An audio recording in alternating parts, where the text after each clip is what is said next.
D के राजा operator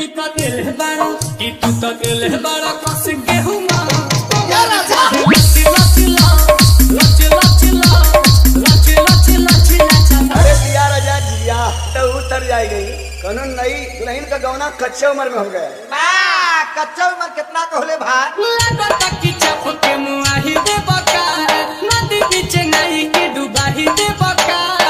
जी के बाबू भाई टेक डीजे गुस्सू खुद चौराहा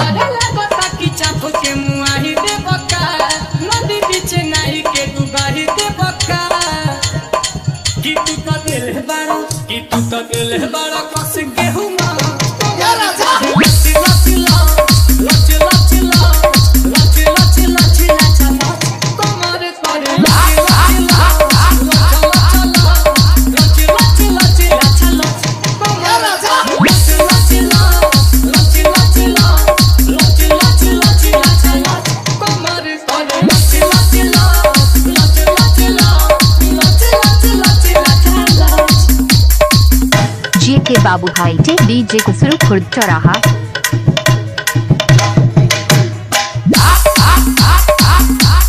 डी के राजा ऑपरेटर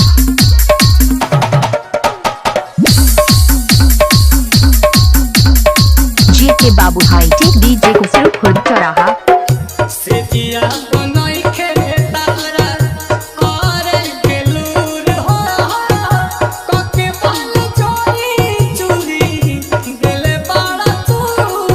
जी के बाबू भाई टेक डीजे गुस्सू खुद चौराहा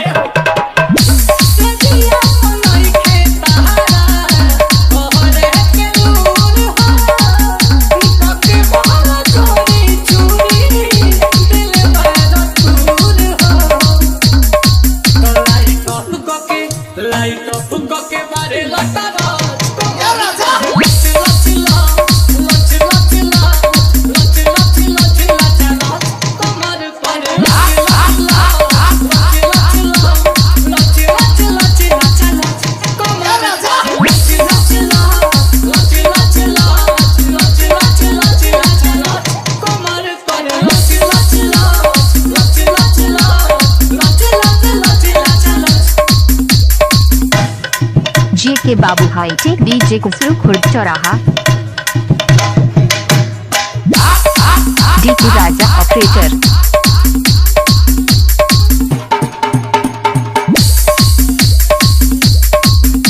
जी के बाबू भाई टेक डीजे गुस्सू खुद चौराहा